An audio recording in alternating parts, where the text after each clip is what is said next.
오늘은요, 세상을 이기는 믿음은 무엇인가? 라는 제목으로 말씀을 나누고자 합니다. 한번 따라해 보세요. 세상을 이기는 믿음은 무엇인가? 세상을 이기는 믿음은 무엇인가? 오늘 본문 말씀에 보면 예수님께서 두로와 시돈 지방으로 들어가셨다고 되어 있습니다. 그런데 이 지역은 정통 유대인들이 거주하는 지역이 아니에요. 이방인들이 사는 지역입니다. 이방인들이 산다는 것은 무엇을 의미하느냐 하면, 당시 팔레스타인 지역은 로마의 지배를 받고 있었어요. 이방인들이 사는 지역은 로마의 종교와 로마의 경제와 로마의 군사 문화 밑에 있었습니다. 그러므로 이 두로와 시돈 지역에는 로마 사람들이 섬기는 종교, 특별히 그리스 로마 신화에 나오는 그런 우상들이 즐비했던, 영적으로 매우 어두웠던 지역이었습니다. 특별히 성적으로도 매우 타락한 지역이었어요. 그래서 유대인들은 웬만하면 두로와 시돈 지역에 잘 가려고 하지 않았습니다. 벌써 그 동네 딱 들어가면 간판부터 다르거든요.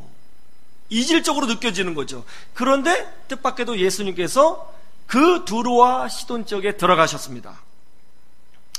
예수님께서 그 지역에 들어가시자 놀랍게도 그 지역에 사는 한 여자가 예수님께 나와서 간청합니다. 자기 딸이 흉악한 귀신에 들려서 고통스럽게 죽어가고 있다는 것입니다.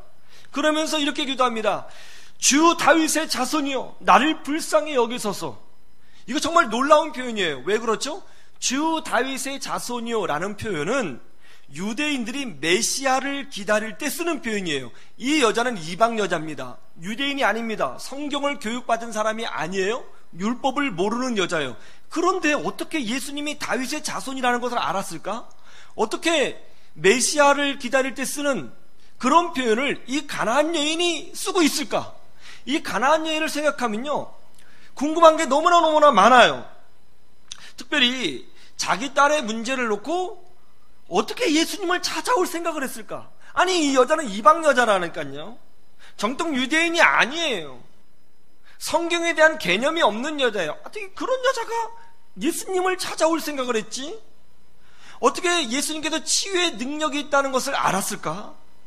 이 가나안 여인은 도대체 성경도 모르면서 어떤 믿음을 가지고 예수님을 찾아왔을까? 이 가나안 여인을 생각해 보면 말이죠, 궁금한 것들이 상당히 많습니다. 그런데 중요한 건 이거예요. 이 여인이 예수님을 찾아올 수 있었던 것은 분명히 어떤 누군가로부터 예수님에 대한 소문을 들었기 때문에 그 소문을 듣고 예수님을 찾아온 것이 분명합니다. 그렇지 않습니까? 성경도 모르는 여자가, 예수님에 대하여 자세한 정보도 가지고 있지 않은 여자가 예수님에게 찾아와서 은혜를 구하고 치유의 능력을 구하고 예수님을 다윗의 자손이라고 불렀다? 이것은 스스로 알 수 있는 것이 아니잖아요. 누군가로부터 들은 거죠. 소문을 들은 거예요. 정말 그런가 볼까요? 마가복음 7장을 한번 보시죠. 7장 25절.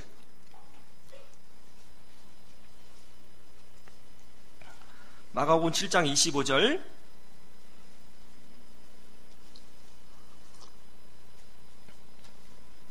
함께 볼까요? 시작. 이에 더러운 귀신 들린 딸을 둔 한 여자가 예수의 소문을 듣고 곧 와서 그 발 아래 엎드리니. 보세요.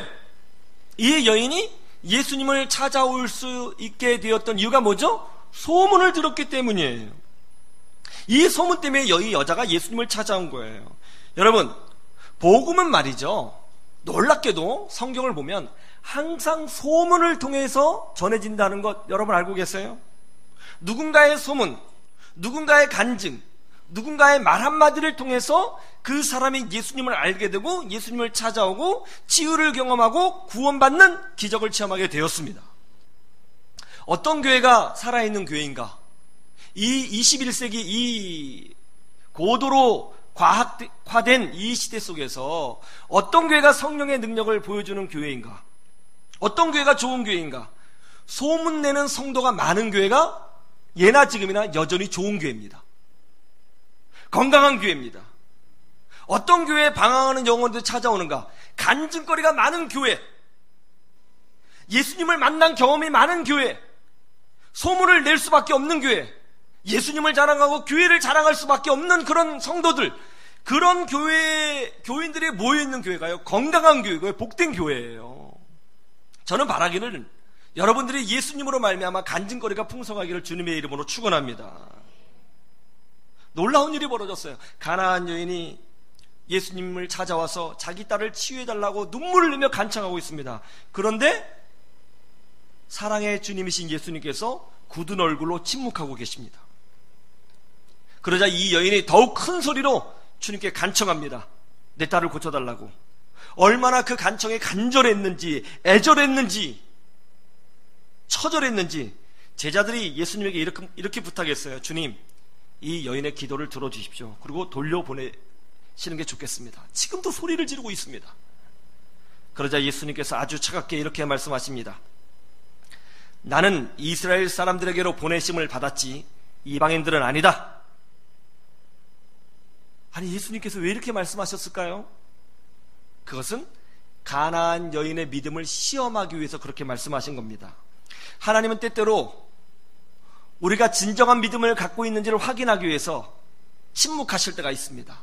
기도 응답을 거절하실 때가 있습니다. 때로는 내가 원하지 않는 곳으로 나를 이끌어 가실 때가 있습니다. 우리의 믿음을 시험하기 위해서 그렇게 하실 때가 있는 거예요. 예수님은 가나안 여인의 믿음을 시험하셨습니다. 그럼에도 불구하고 이 여인은 그 믿음이 흔들리지 않았어요. 이렇게 간청합니다. 주님, 나를 불쌍히 여겨주십시오. 그러자 우리 예수님께서 이번에는 좀 더 센 걸로 나가셨어요. 어떻게 말씀하셨는지 아세요? 좀 세요. 이렇게 말씀하셨어요. 26절 함께 보죠. 시작. 대답하여 이르시되 자녀의 떡을 취하여 개들에게 던짐이 마땅하지 아니하니라. 사람은요, 자존심이 상하면 다른 건 몰라도 자존심이 상하면 분노합니다. 그 사람이 내 돈을 훔쳐가도 참을 수 있고, 그 사람이 내 차에 상처를 내도 좀 참을 수 있어요. 근데 정말 건들지 말아야 될 내 자존심을 건드리면 그때부터 확 돌아서 2판 4판 무슨 판? 공사판이 되는 게 훨 많죠. 그래도 그러죠. 그것만은 건들지 말았어야지. 그럴 때가 많죠. 자존심을 건드리면 확 일어나는 거예요. 오늘 예수님께서 이 여인의 자존심을 건드셨어요. 그 당시에 유대인들은 자기들끼리 무슨 말을 하냐면 이방인들 향해서 개라고 호칭을 했습니다. 그러니까 예수님이 그런 표현을 쓰신 거예요. 너무나 기분 나쁜 이야기죠. 자존심을 건드는 이야기죠. 여러분 같으면 어떻게 하시겠어요? 여인은 뜻밖의 반응을 보입니다. 예, 개 옳습니다. 그런데 주님, 개들도 자기 주인이 밥을 먹다가 그 상 밑에 떨어뜨리는 부스러기를 먹지 않습니까? 그 부스러기 은혜라도 좀 주십시오. 그 부스러기 은혜가 내게 임한다면 내 딸이 치유받을 줄로 믿습니다. 우리 예수님이 감동받으셨습니다. 여자여, 내 믿음이 크도다. 내 소원대로 되리라. 그러자 즉시 그 여인의 딸이 치유받았다는 거죠. 저는 우리 희망을 노래하는 교회 교우들이 이 가나안 여인과 같은 강력한 믿음으로 세상을 이기는 역사가 있기를 주님의 이름으로 축원합니다. 그러면 이 가나안 여인이 가지고 있었던 그 큰 믿음은 어떤 믿음일까요? 그걸 우리가 알아야 좀 배우지 않겠습니까? 이 가나안 여인이 가지고 있었던 믿음은 이런 믿음이었어요. 첫 번째 뭐냐면 하나님의 말씀은 반드시 성취된다는 믿음이 있었던 거예요. 한번 따라해 보세요. 하나님의 말씀은 반드시 성취된다. 여러분, 되게 단순한 진리인데요, 오늘날 많은 그리스도인들이 이 가장 기본적이고 단순한 진리를 확신하지 못하고 있다는 것 여러분 아십니까? 오늘 예수님이 이 가나안 여인을 어떻게 축복하셨죠? 이렇게 하셨죠. 본문을 보세요. 28절 시작. 이에 예수께서 대답하여 이르시되 여자여, 네 믿음이 크도다. 내 소원대로 되리라 하시니 그때로부터 그의 딸이 나으니라. 이 여자가 예수님께 나올 때 말이죠, 딸을 데리고 나오지 않았어요. 딸이 없습니다. 그리고 이 여인이 예수님께 간청했을 때 주님, 저희 딸이 지금 대학병원에 누워있는데 병원에 오셔서 안수기도 해주십시오. 이렇게 공간적 이동을 요청하지도 않았습니다. 그저 요청했습니다. 그러자 우리 주님께서 뭐라고 말씀하셨냐면 네 소원대로 되리라. 여기에는 많은 의미가 있는 거예요. 네 소원이라는 의미가 많이 있어요. 기본적으로 딸이 치유받는 거죠. 근데 거기에는 이런 것도 있는 거죠. 주님이 말씀하시면 된다.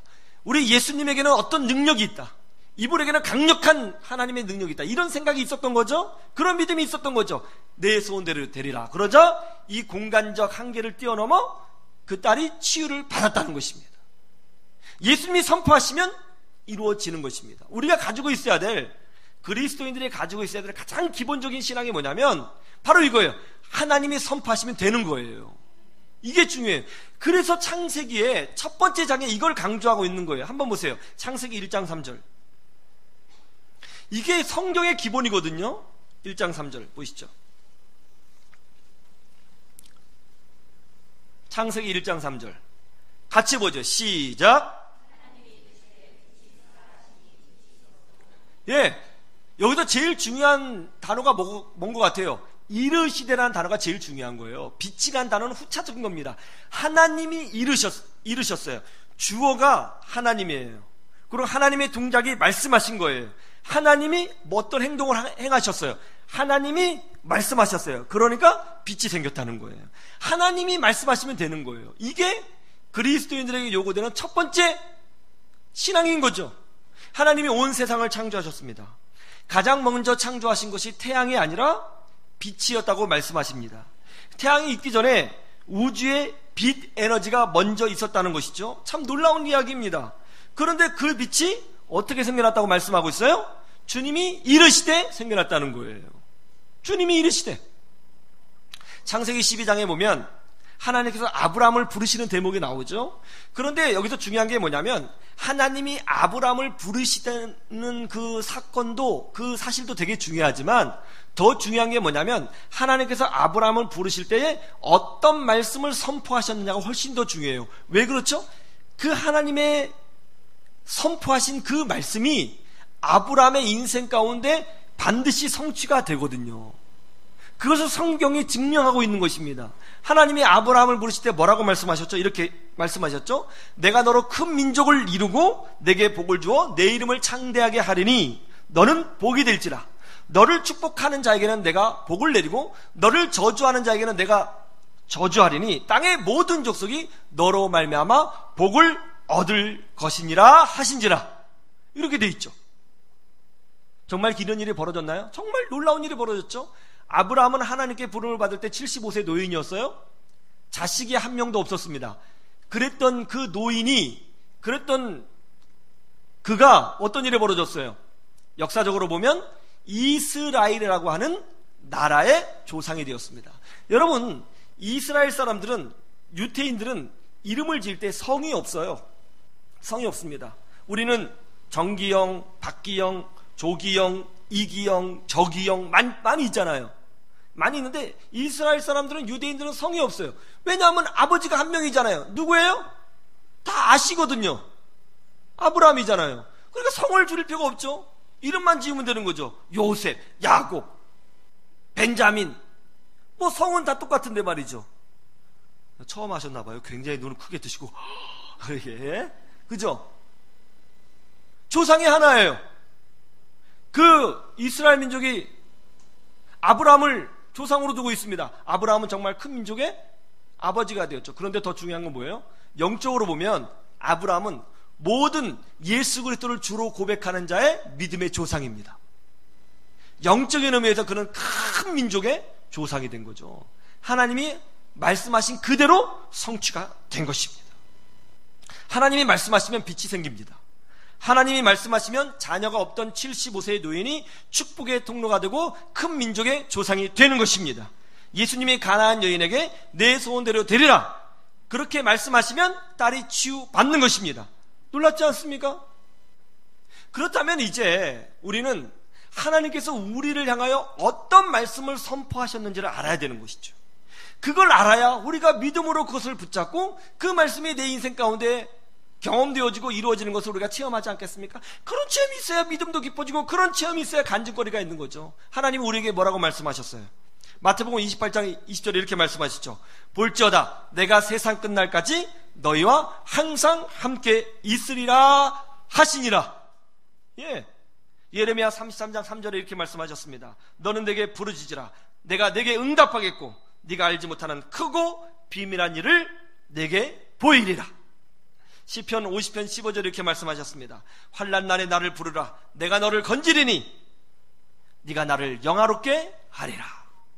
빌립보서 4장 6절에서 7절 이렇게 말씀하십니다.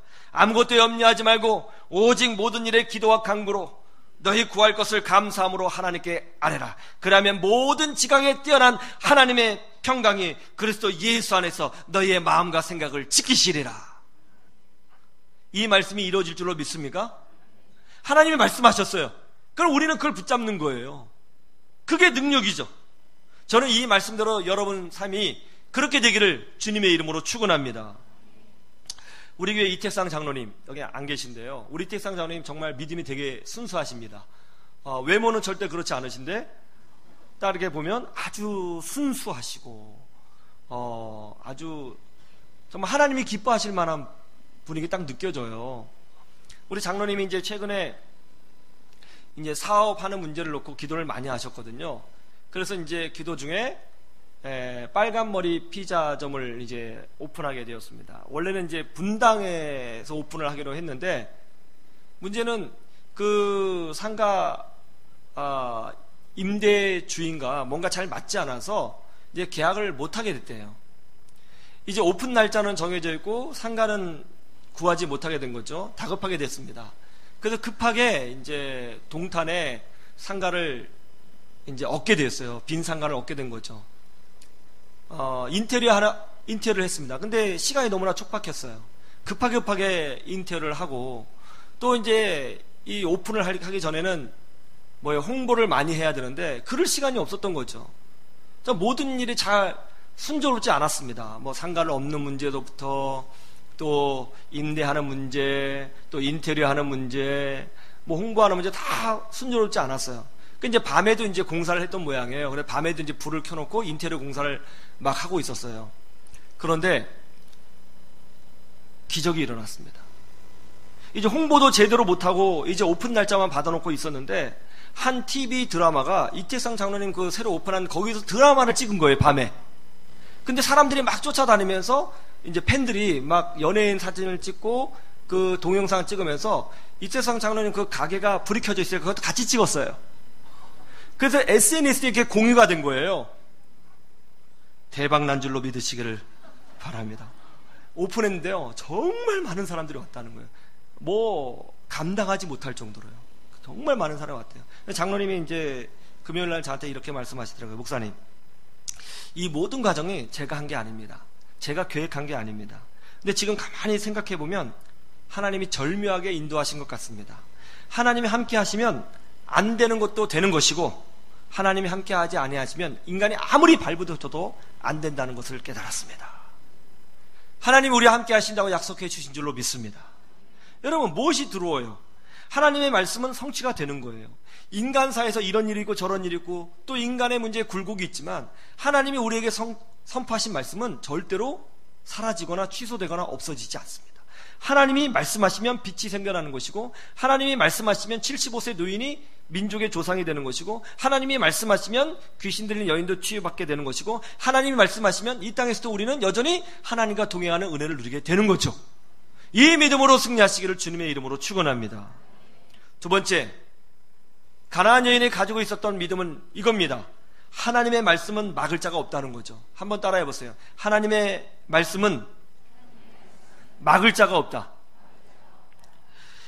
이 가나안 여인은요, 사실은 영적으로 보면 좀 핸디캡이 많은 여자예요. 왜냐하면 일단 유태인이 아니잖아요.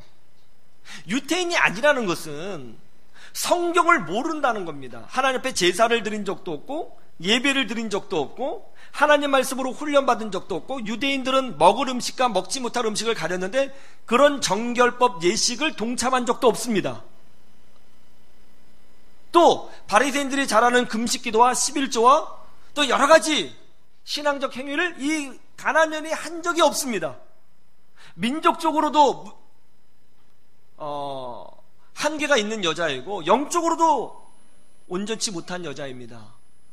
이 여자가 무슨 자신감을 가지고 예수님을 찾아왔을까요? 이런 믿음이 있었겠죠. 그럼에도 불구하고 우리 주님은 부스러기 은혜를 주시리라. 그런 믿음이 있었던 거죠. 예수님이 선포하셨어요? 어떤 일이 벌어졌나요? 이 여인이 가나안 여인이라고 해서 하나님 말씀이 이루어지지 않았나요? 이 여인이 온전하게 신앙생활하지 못한 여인이라고 해서 딸이 치유가 되지 않았나요? 아니에요. 그런 건 상관없습니다. 이 여인의 어떤 인종적 또 신앙적 핸디캡이 있음에도 불구하고 우리 주님이 선포하시자 그 즉시 딸이 치유받은 것이죠. 우리 주님의 말씀은 막을 것이 없습니다. 막을 사람도 없습니다. 하나님이 선포하시면 그대로 이루어지게 되는 줄로 믿습니다. 다윗과 골리앗의 싸움을 한번 기억해 보세요. 다윗과 골리앗이 싸울 때 골리앗이 아주 이상한 행동을 했다는 것 여러분 아십니까? 다윗과 골리앗이 싸울 때 골리앗이 말이죠, 다윗을, 그 어린 다윗을 자기 신들의 이름으로 저주했다고 성경에 나옵니다. 자기 신들의 이름으로 저주했어요. 왜 그런 행동을 했을까요? 자기는 훨씬 등치가 크고 힘이 세잖아요. 전쟁 용사입니다. 반면에 다윗은 작고 군복도 입지 않았고 또 무기도 열악합니다. 게임이 되지 않아요. 그러면 나가서 싸우면 돼요. 그런데 골리앗이 뭐가 아쉬워서 자기 신들의 이름으로 다윗을 저주했을까요? 그건 이거죠. 먼저 다윗이 이렇게 말을 했거든요. 너는 칼과 창과 방패로 나오나 나는 만군의 하나님 여호와의 이름으로 내게 나아가노라. 하나님의 이름을 선포하면서 나갔거든요. 골리앗이 적어도 이것은 알고 있었어요. 이스라엘 민족이 섬기는 신은 여호와 하나님이시다. 지금 다윗이 그 여호와 하나님의 힘을 입어서 이 전쟁터에 나갔구나. 그걸 아는 거죠. 뭔가 영적으로 느낀 거예요. 그러니까 골리앗이 자기 신들의 이름을 불러서 다윗을 저주한 거죠. 지금은 이 물리적인 전쟁 전에 이 신앙적 전쟁, 종교 전쟁, 영적 전쟁이 일어난 거죠. 그래서 다윗과 함께 하시는 하나님의 힘을 이 골리앗이 자기 신의 이름으로 저주함으로 그 힘을 무력화시키려고 했습니다. 그리고 싸운 거죠. 어떤 일이 벌어졌나요? 다윗과 함께 하시는 하나님의 힘이 무기력해졌습니까? 아니요. 돌멩이 하나로 골리앗이 죽었습니다. 골리앗이 아무리 저주해도 다윗과 함께 하시는 하나님의 힘이 떨어지는 것이 아닙니다. 하나님은 다윗에게 승리를 주기로 약속하여 주셨습니다. 그러면 어떤 방해가 있고 어떤 저주가 있고 어떤 말이 있고 어떤 비판이 있다 할지라도 하나님의 뜻은 이루어지게 된다는 거죠. 민수기에 보면 아주 놀라운 말씀이 있어요. 하나님이 이스라엘 백성과 함께 하셨습니다.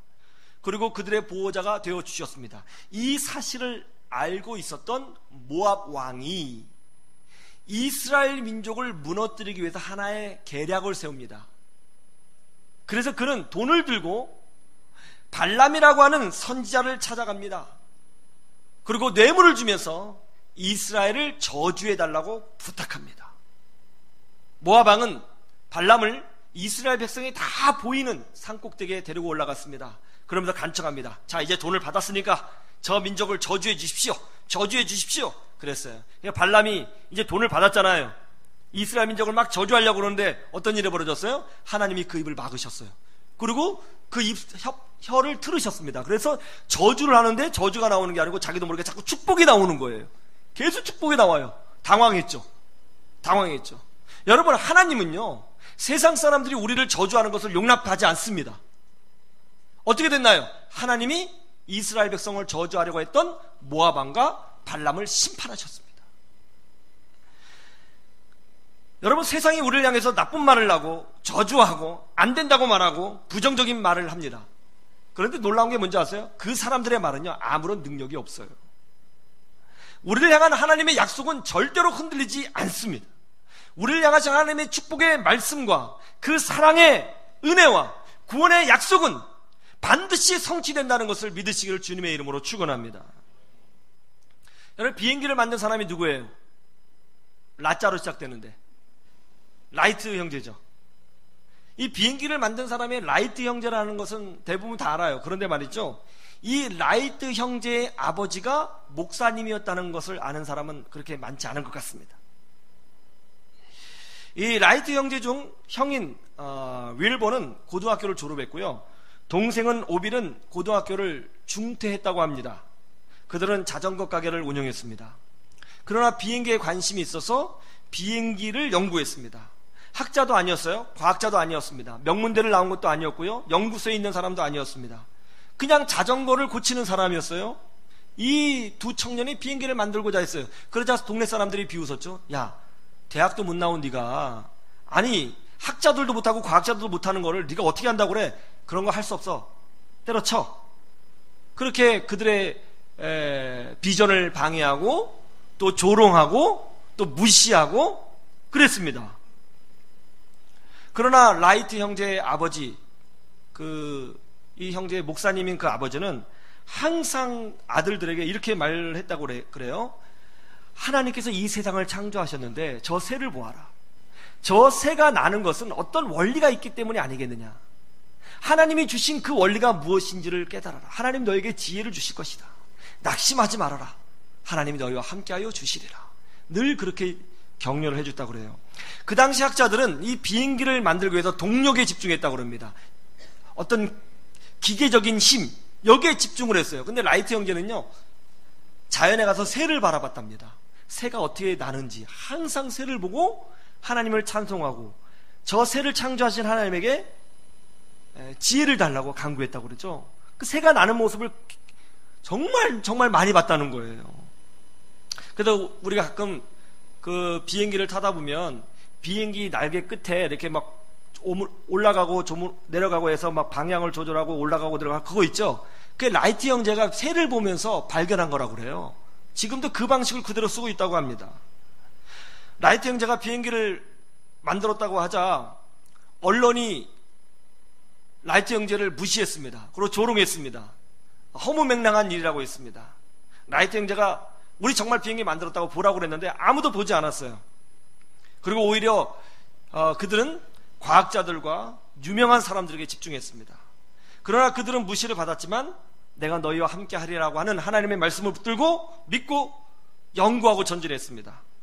그리고 1903년 12월 7일 드디어 비행기를 날리게 됐습니다. 근데 비행기를 딱 날린다고 다 얘기했는데 놀라운 거는 어떤 언론도 찾아오지 않았어요. 아무도 안 왔어요. 그래서 지들끼리 날렸습니다.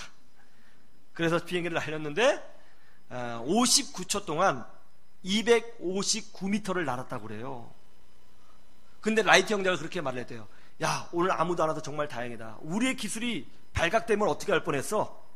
우리 기술이 발각이 안 된 게 정말 다행이지. 우리 더 연구하자. 그래서 2년간 더 연구해서 1905년 10월 5일에는 39분 동안 37km를 날아가는데 성공하게 됩니다. 여러분, 하나님이 우리에게 주신 축복의 말씀을 붙잡으시기를 주님의 이름으로 축원합니다. 어떤 인간의 방해에도, 어떤 인간의 저주에도, 어떤 것에 집요한 계략에도 우리를 향한 하나님의 그 사랑과 축복을 막을 수가 없습니다. 하나님이 선포하시면 빛이 생기고, 하나님이 선포하시면 골리앗이 무너지고, 하나님이 선포하시면 귀신이 떠나가서 가나안 여인의 딸이 치유받는 기적을 체험하게 되는 것입니다. 나를 향한 주의 말씀을 막을 자가 없다. 이 말씀 붙들고 승리하시기를 주님의 이름으로 축원합니다. 세 번째, 가나안 여인이 가지고 있었던 믿음, 그게 뭔지 아세요? 그건 이겁니다. 따라해 보세요. 그 하나님의 말씀은